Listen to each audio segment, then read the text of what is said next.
দর্শক আপনাকে জানিয়ে রাখতে চাই, ইতিমধ্যে এই যে এই এলাকাতে নিষিদ্ধ আওয়ামী লীগের একটি ঝটিকা মিছিল প্রস্তুতির কথা ছিল এবং সেই খবর জানতে পেরে আইন শৃঙ্খলা বাহিনীর সদস্য তারা কিন্তু এখানে এসে তারা এখানে অবস্থান নেয় এবং পুরো এলাকায় আইন শৃঙ্খলা বাহিনীর বর্তমানে নিয়ন্ত্রণে রয়েছে। কোনো প্রকার মিছিল করতে চেষ্টা করলে আইন শৃঙ্খলা বাহিনী তারা কঠোর অ্যাকশনে যাবেন, এমনটা আইন শৃঙ্খলা বাহিনীর পক্ষ থেকে জানানো হয়েছে। তার ঠিক পেছনেই এই ফার্মগেট আনন্দ সিনেমা হলের পেছনে আমরা দেখতে পাচ্ছি এখানে র্যাবের সদস্য, পাশাপাশি পুলিশ, ঢাকা মেট্রোপলিটন পুলিশের সদস্যদের কিন্তু অবস্থান আমরা দেখতে পাচ্ছি। এখানে গোয়েন্দা পুলিশের সদস্যরা কিন্তু এখানে টহল দিচ্ছে এবং পুরো এলাকাটি এখন আইন শৃঙ্খলা বাহিনীর নিয়ন্ত্রণে রয়েছে। আমরা কিছুক্ষণ পরে এখানে ডিবি পুলিশ, পাশাপাশি এখানে অন্যান্য যে আইন শৃঙ্খলা বাহিনীর সদস্যরা তাদের একটি মিছিল, তাদের একটি টহল আমরা দেখতে পাচ্ছি। এবং কিছুক্ষণ আগে এখানে স্থানীয় বিএনপি নেতৃবৃন্দ তারাও কিন্তু মিছিল করেছে। এই যে আওয়ামী লীগের মিছিল হওয়ার কথা ছিল, সেই মিছিলের খবর জানতে পেরে এখানে স্থানীয় বিএনপি এবং আওয়ামী লীগের স্থানীয় বিএনপি এবং এনসিপি নেতৃবৃন্দ তারা কিন্তু এখানে এসে প্রতিবাদ মিছিল করেন। আপনাকে জানিয়ে রাখতে চাই, এই যে এই এলাকার যে আজ সকাল থেকে আইন শৃঙ্খলা বাহিনীর সদস্যরা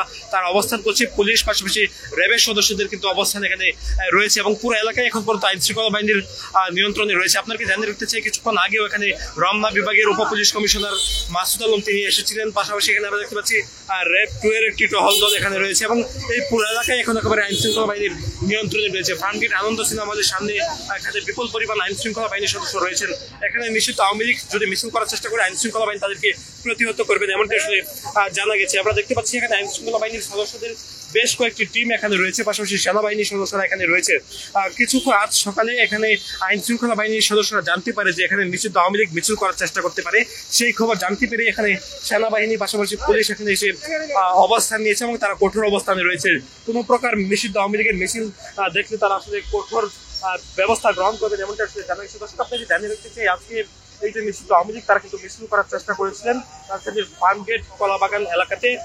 সেই খবর জানতে পেরে ইতিমধ্যে এই যে এই এলাকাগুলোতে কঠোর নিরাপত্তা ভালোই কিন্তু সৃষ্টি করা হয়েছে এবং আইন শৃঙ্খলা বাহিনীর বেশ কয়েকটি ইউনিট আমরা দেখছি। কিছুক্ষণ পর এখানে সেনাবাহিনীর র্যাব তারা আসছে এবং তারা টহল দিচ্ছে। আমরা কিছুক্ষণ আগে দেখছিলাম ডিবি পুলিশের সদস্যরা তারাও টহল দিয়েছে এবং আপনাদেরকে জানিয়ে রাখতে চাই, আজকে এই যে এই এলাকা একেবারে থমথমে অবস্থা বিরাজ করছে। এখানে আজকে দুপুর থেকে এখানে আইন শৃঙ্খলা বাহিনীর সদস্য তারা কঠোর অবস্থানে রয়েছে এবং এখানে নিষিদ্ধ আওয়ামী লীগের মিছিলের প্রস্তুতির খবরে আইন শৃঙ্খলা বাহিনীর সদস্যরা তারা অভিযান চালায় রাজধানীর কলাবাগান এলাকাতে বসুন্ধরা শপিং কমপ্লেক্সের সামনে। সেখান থেকে নারায়ণগঞ্জ এলাকার আওয়ামী লীগের বেশ কয়েকজন নেতাকে তারা আটক করছে। প্রায় শতাধিক নেতাকর্মী এখান থেকে আটক হয়েছে, এমনটি আমরা জানতে পেরেছি। আইন শৃঙ্খলা বাহিনী এবং পাশাপাশি স্থানীয় বিএনপি এবং এনসিপি নেতৃবৃন্দ তারাও জানিয়েছে তারাও এখান থেকে আটক করেছে।